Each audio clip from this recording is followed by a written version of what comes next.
आज के इस वीडियो में हम विद्यार्थियों को पूर्णांकों में गुणन की संक्रिया अर्थात पूर्णांकों का आपस में गुणा करके गुणनफल ज्ञात करना सिखाएंगे। इसके लिए कुछ नियम जो विद्यार्थियों को ध्यान रखना है हम बता देते हैं। समान चिन्ह वाले पूर्णांकों का गुणनफल धनात्मक होता है। ये पहला नियम है। जैसे अगर +4 का गुणा +4 में करना है, +14 में करना है, तो अब देखिए ये +4 है और ये +14 है, तो ये कैसे चिन्ह है? समान चिन्ह है, तो 14 चकू 56, उत्तर आ जाएगा +56। या अगर -8 में तुम्हें -6 का गुणा करना है, तो देखिए तो ये हो जाएगा 8 48 और ये +48 होगा। तो कहने का तात्पर्य है कि धनात्मक प्लस का संख्या हो तो प्लस गुणित प्लस बराबर उत्तर होता है प्लस, और माइनस गुणित माइनस बराबर भी होता है प्लस। इसको हम ये कह सकते हैं समान चिन्हों का गुणा धन होता है। इसे हम क्या कह सकते हैं? समान चिन्हों का गुणा धन होता है। देखिए प्लस प्लस समान चिन्ह है, उत्तर प्लस आया। माइनस माइनस समान चिन्ह है, उत्तर प्लस में आया। दूसरा नियम होता है असमान चिन्ह वाले पूर्णांकों का गुणनफल ऋणात्मक होता है। अब देख लेते हैं भाई असमान चिन्ह वालों का ऋणात्मक कैसे होता है। अगर हम +6 में गुणा करें -3 का, तो देखिए पहली संख्या धनात्मक और दूसरी ऋणात्मक, तो असमान चिन्ह हो गए, तो इनका गुणनफल होगा 6 18 -18, कौमा अगर कहीं लिखा है -8 गुणित +5, तो यहां भी देखिए ये संख्या ऋणात्मक, ये संख्या धनात्मक, तो दोनों का हमें गुणा करना है। तो ये असमान चिन्ह वाली संख्याएं हैं या असमान चिन्ह वाले पूर्णांक हैं, तो असमान चिन्ह वाले पूर्णांकों का गुणनफल ऋणात्मक होगा 8 40, तो उत्तर हो गया -40। तो इस प्रकार हमने क्या देखा?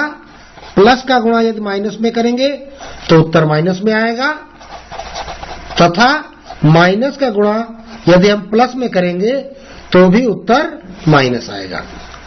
तो ऊपर हमने देखा था कि प्लस का गुणा प्लस में तो प्लस आया, माइनस का गुणा माइनस में तो प्लस आया।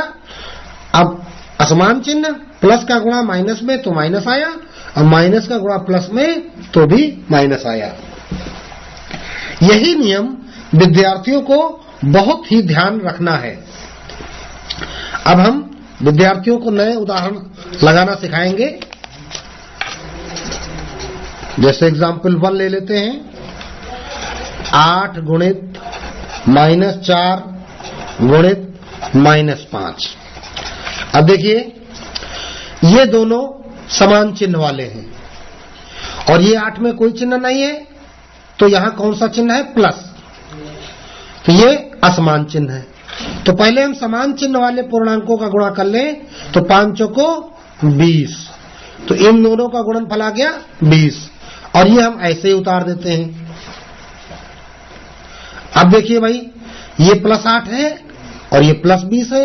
अब ये दोनों समान चिन्ह वाले हो गए, तो इनका भी उत्तर धनात्मक होगा। 8 और 20 का गुणा 8 0 0, 8 दूनी 16, तो उत्तर आ जाता है 160। इसी प्रकार एग्जाम्पल 2, सवाल है -10 गुणित -10 गुणित -10।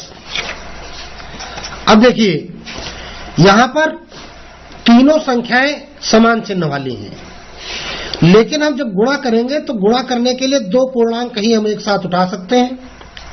तीनों का गुणा एक बार में तो होगा नहीं, पहले हम इसका इसमें गुणा कर लेते हैं, तो दोनों समान चिन्ह वाले हैं तो उत्तर धनात्मक हो जाएगा 10 दाम 100 गुणित।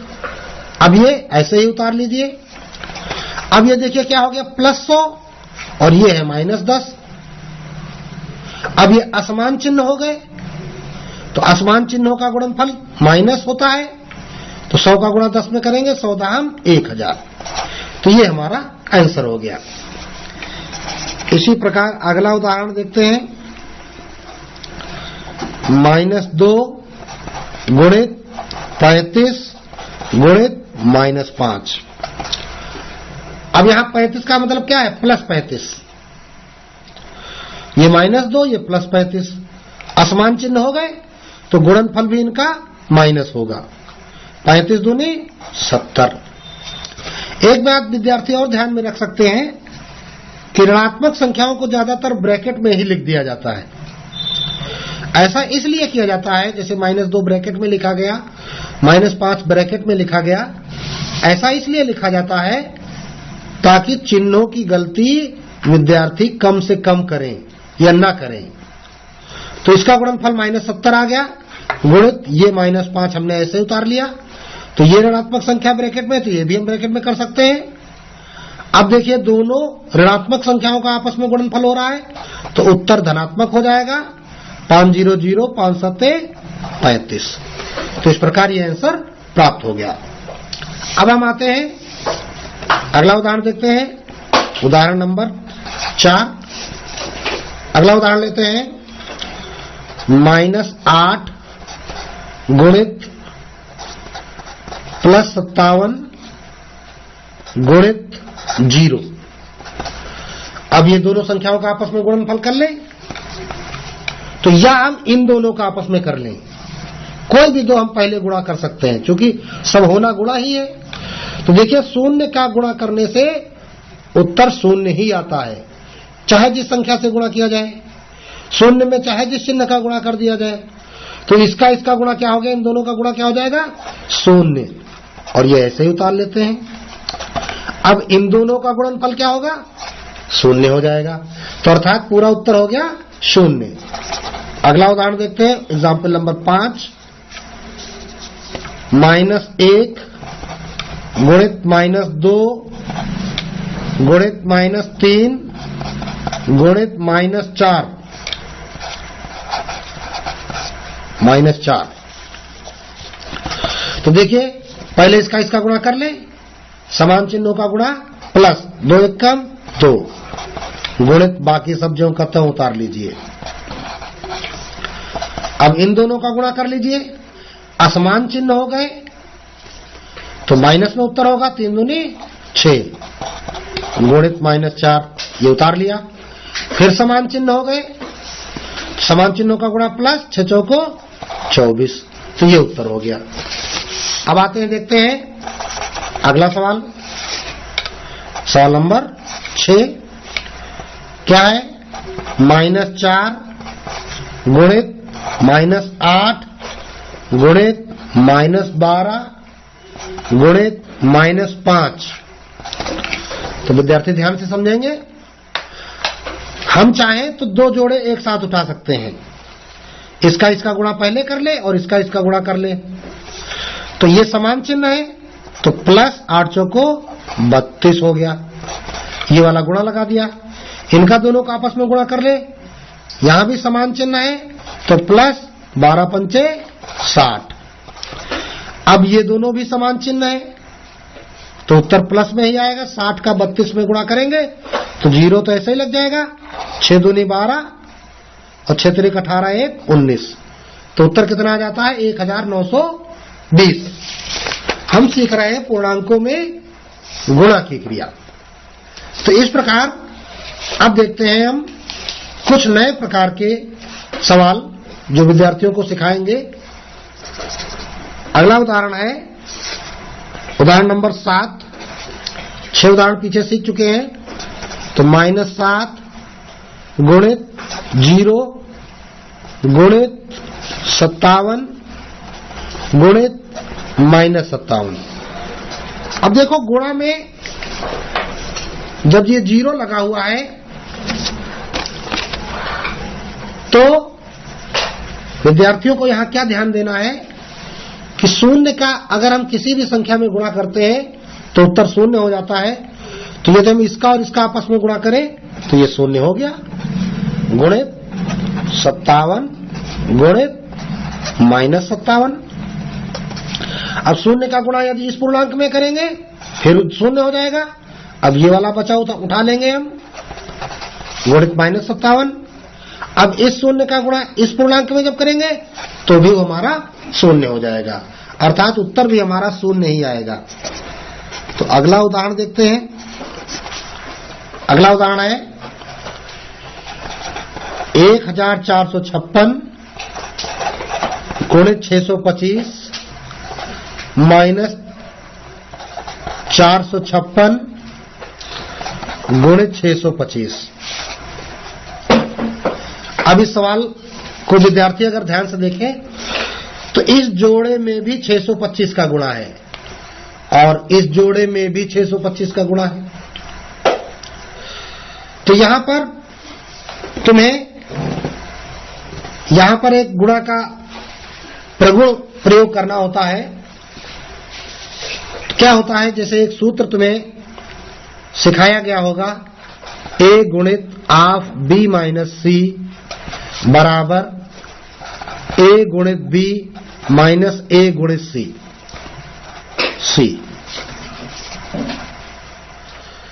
तो ये यहां पर नियम प्रयोग होगा।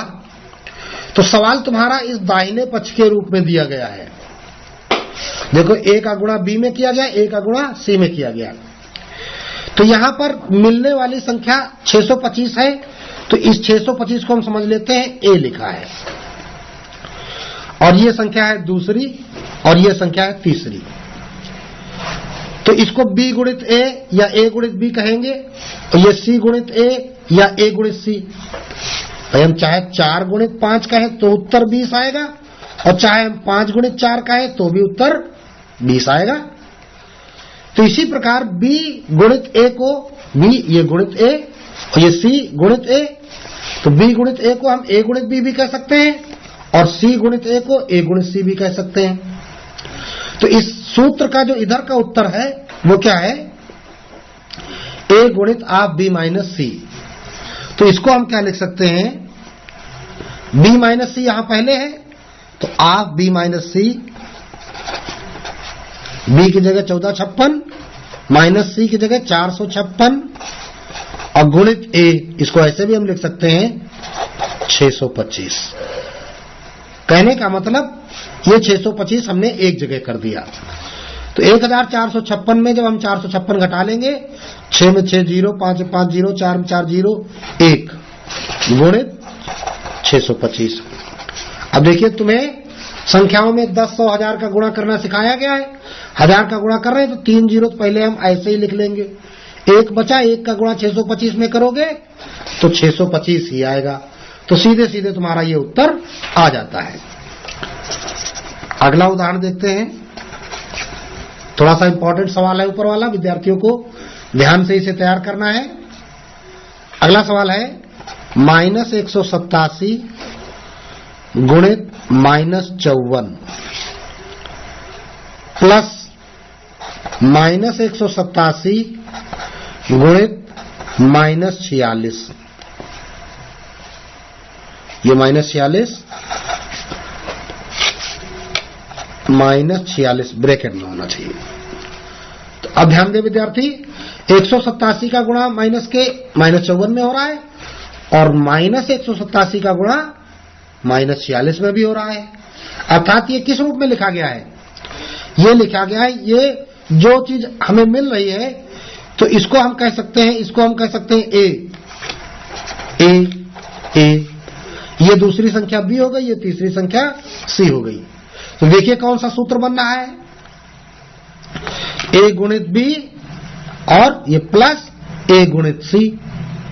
तो ये जो सूत्र होता है ये बराबर क्या होता है, बराबर ए गुणित ऑफ बी प्लस सी, ये सूत्र होता है।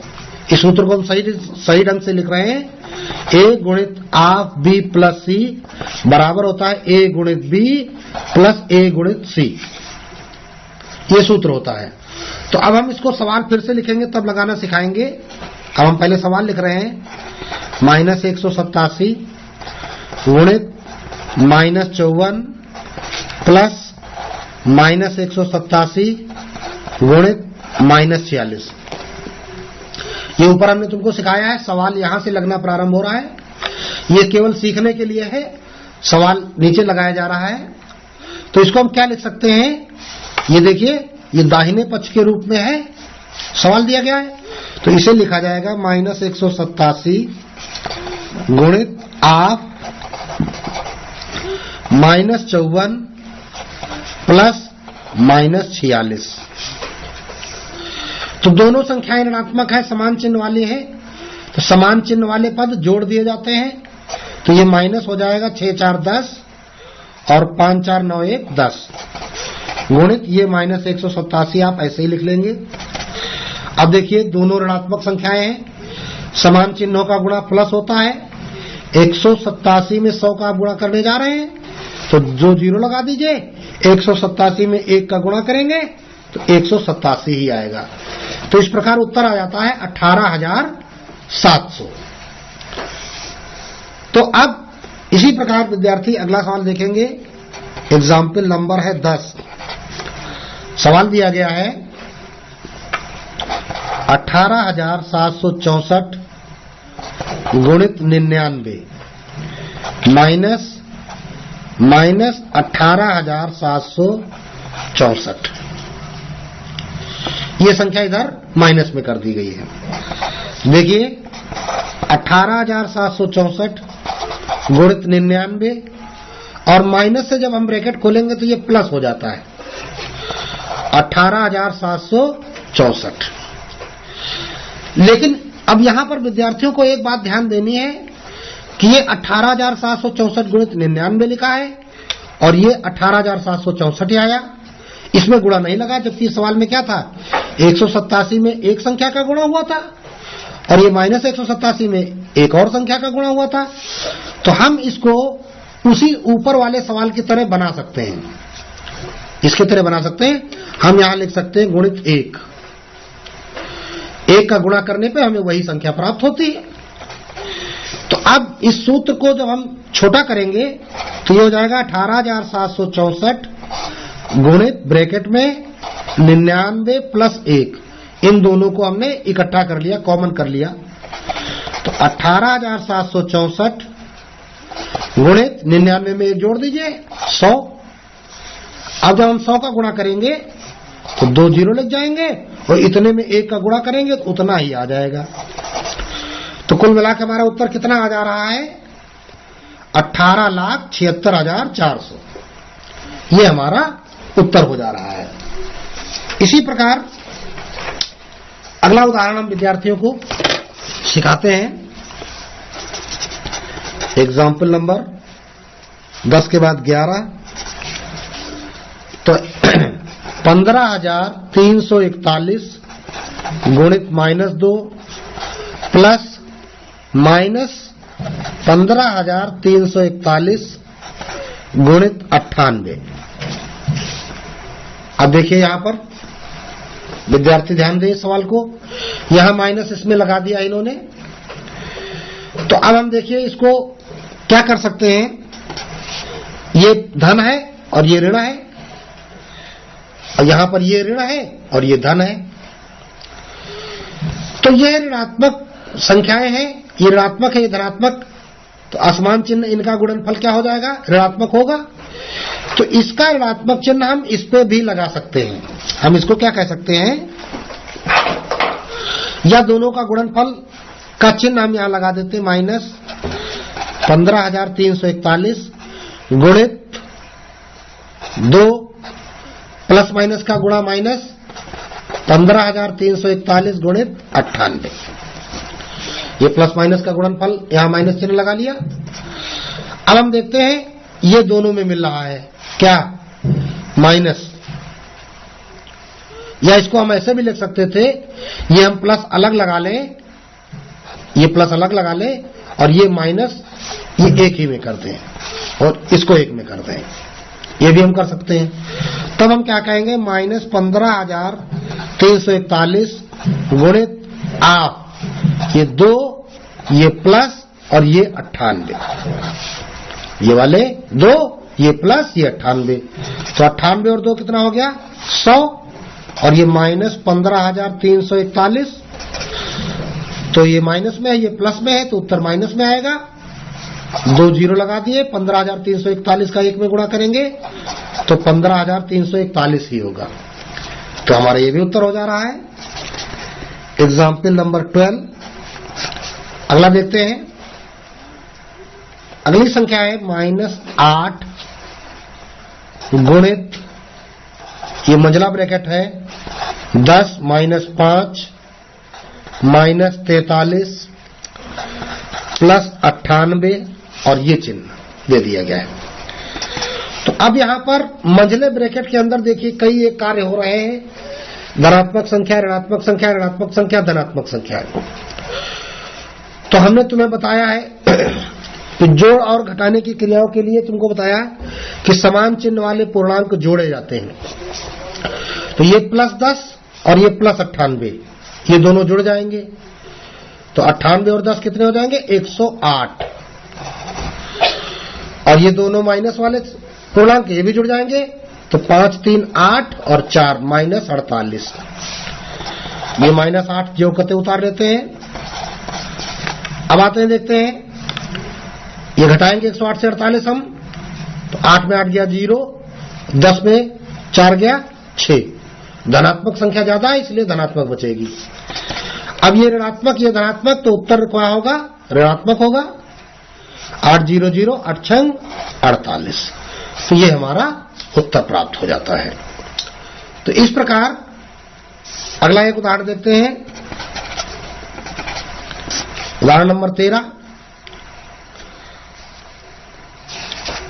पूर्णांकों में विद्यार्थियों को गुणा की क्रिया सिखाई जा रही है। यदि हम लिखते हैं -4 गुणित +5 गुणित -6, अब देखिए पहले इन दोनों का गुणा कर ले, अभी पीछे सिखा चुके हैं असमान चिन्ह वाले पूर्णांकों का गुणनफल माइनस होता है, 5 चौको 20 गुणित -6, ऐसे उतार लो। अब ये समान चिन्ह वाले हो जाते हैं तो क्या हो गया, उत्तर प्लस आएगा, 6 0 0 6 दूनी 12। तो इसी प्रकार हमने क्या देखा कि समान चिन्ह वाले पूर्णांकों का गुणनफल धनात्मक और असमान चिन्ह वाले पूर्णांकों का गुणनफल ऋणात्मक होता है। ये सभी विद्यार्थियों को ध्यान रखना